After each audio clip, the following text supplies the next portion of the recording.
Hello and welcome to My Emotional Armor, the podcast where we discuss the effects of covert narcissistic parenting.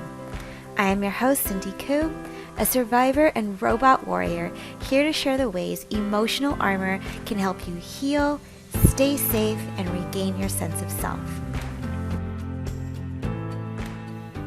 Hello, it is Cindy Koo here with the inaugural episode of My Emotional Armor. I'm not gonna lie, you guys, I am scared and nervous to do this, but I know that it is something we need as survivors of covert narcissistic parenting. It's an experience that, as I'm sure you know, is incredibly isolating. For myself, finding resources and people who share my experience has been so integral to my healing. And that's a main reason for this podcast, to be a resource for connection and practical ways to navigate this complex relationship with your parent. There is no one-size-fits-all solution, and on this show, we are going to explore different ways to cope.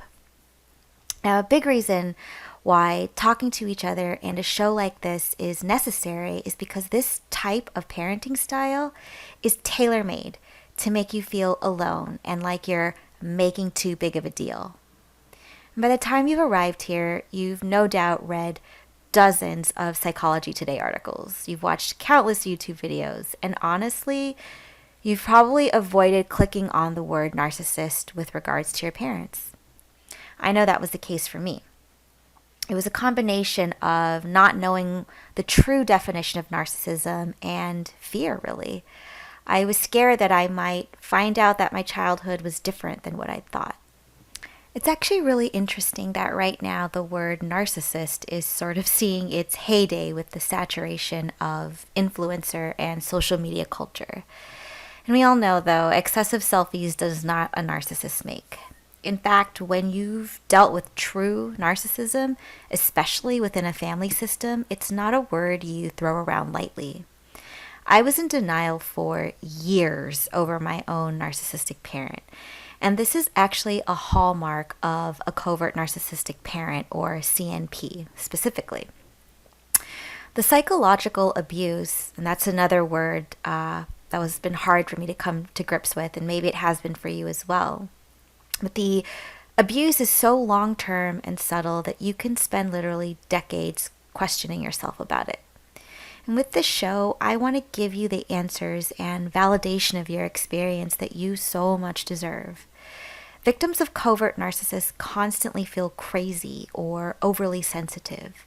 This is, of course, a result of being gaslighted and manipulated for much of your life.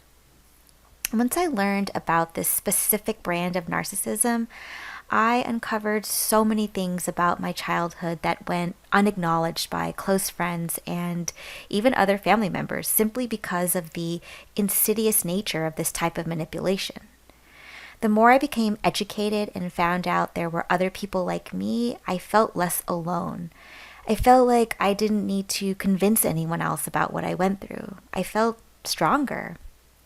It brought a sense of support, validation, and peace, even though I never met these people whose deep stories I was hearing about. Simply hearing from them was enough. It was what I'd been denied all along. And that sense of connection is really a main goal here at My Emotional Armor. I am so thankful for the psychologists, bloggers, authors, and people that have told their stories. By listening to them, I felt heard. And that is my wish for you. I am so grateful that you're here today, and I hope that in time, you'll begin to build up your own emotional armor. So in today's episode, I want to open with what really caused me to go down this long path of figuring out my childhood. As a woman in my 30s, I began to ask myself certain big-ticket questions. Do I want to get married? Do I want to have kids?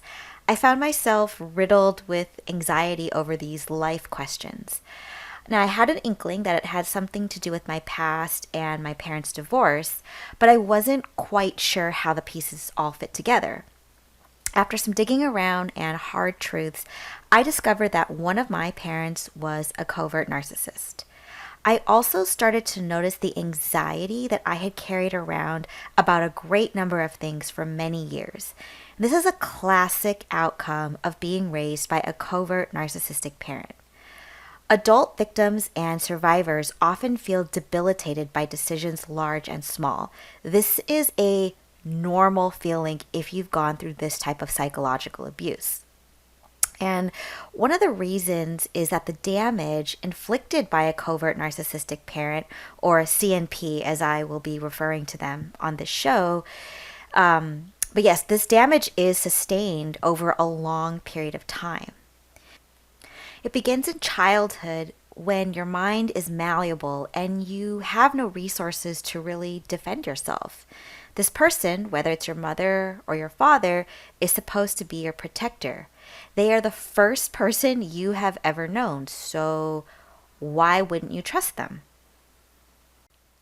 Because of that innocence and naivete, you are born believing their every word. You watch their every action, and it's ingrained in your psyche as an example of how to live. And you better believe your narcissist parent is going to tell you, this is the example. This is the right way. Because after all, their way is the best way. You're going to hear that your entire life. It's the only way. And it's from this blank slate that you are taught, my way doesn't matter, or worse, my way is wrong. Your CMP portrays himself as bigger, smarter, wiser than you. And after all, at this time, you're a kid, so to some extent, you understand that a portion of this is true, especially because you look up to your parent. But because this person is a narcissist, they will continually wield their superiority over you, even well into adulthood, well into the time when you can and should be thinking for yourself. Over time, this erodes your sense of self-trust, which is classic of narcissistic abuse, especially the covert kind. So when it comes time for you to make grown-up decisions that come with being a grown-up, you find yourself immobilized for a couple of key reasons. The first is a passive-aggressive plus gaslighting combo. If you've read anything at all about narcissism, you know that gaslighting and passive aggression are like water and air to these people. They are manipulation tactics that are so much a part of their personality that when they unleash it, you are completely caught off guard because it happened so quickly and almost subconsciously on their part. It's like a 1-2 punch to the gut that you were never prepared for. And the saddest thing is that for you as a child, this was done to you when you could not even fight back. You were completely defenseless when your covert narcissistic parent did this to you. Now you may ask, why? Why would my parent who loves me do this to me?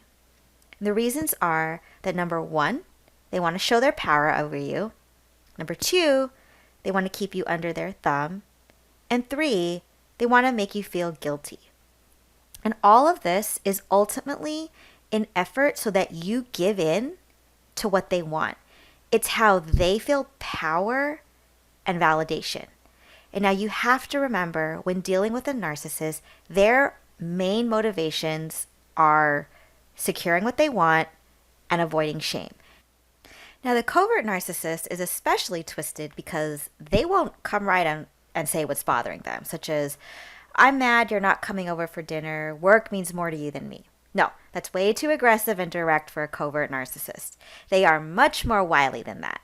They will use a killer combo of passive aggression to first guilt you and then back out of it by gaslighting you. So going back to what I just outlined earlier, passive aggression secures what they want through guilt, and then gaslighting is how they avoid shame by making you discount what you heard. So let's take that same example where, let's say you can't make it to dinner because you have to work. You let your CNP know that you'll see them the next day instead, after your big work project is done. Now, a normal person's response would be, all right, we'll see you Sunday instead of Saturday. Or if that day doesn't work, a normal person may say, let's just do the following week because we have plans.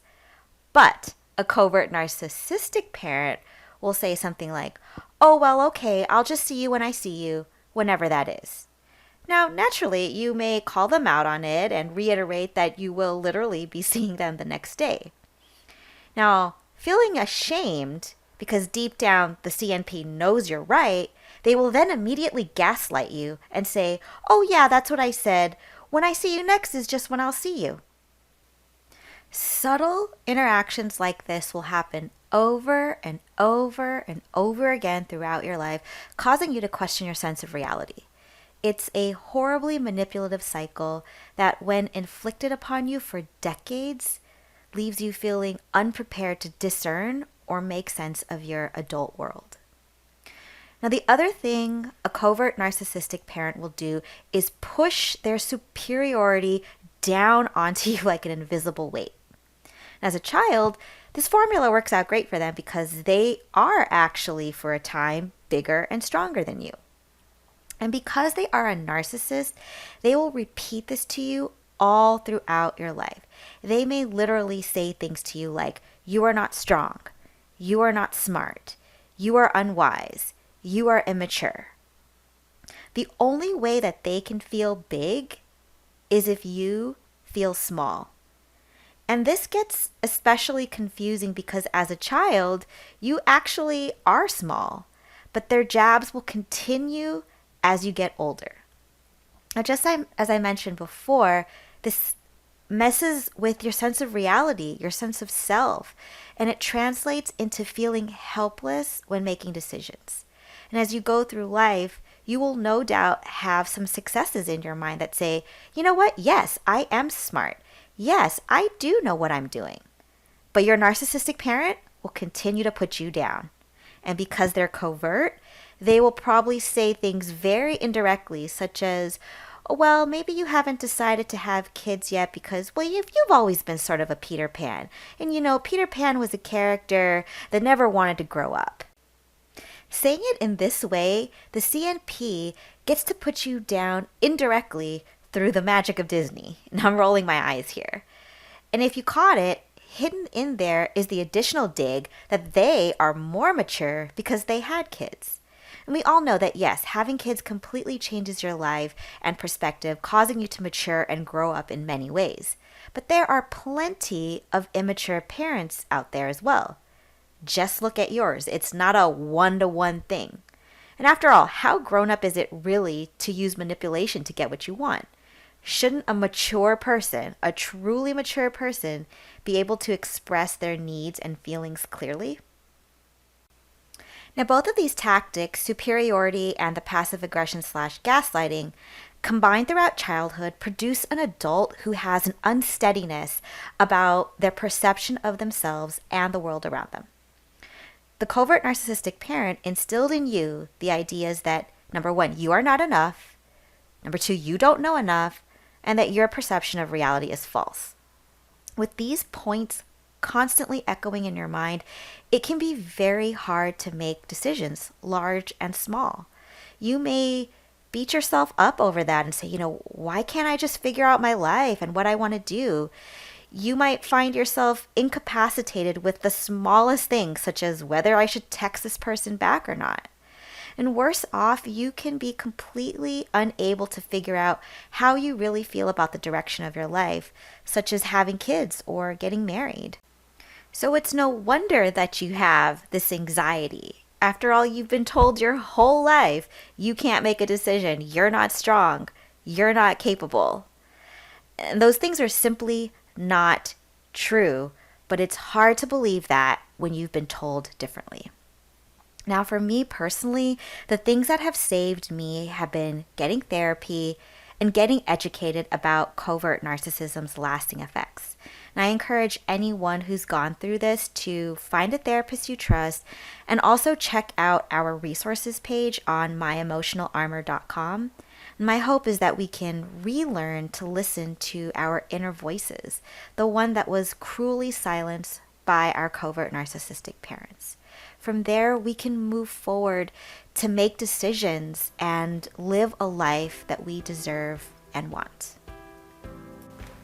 Thank you again for tuning into this episode of My Emotional Armor. If you liked what you heard, please subscribe and leave a review. And if you have any topics you'd like to hear about on the show, please fill out the contact form online at myemotionalarmor.com. I'll see you guys next time, and as always, stay safe and armored up.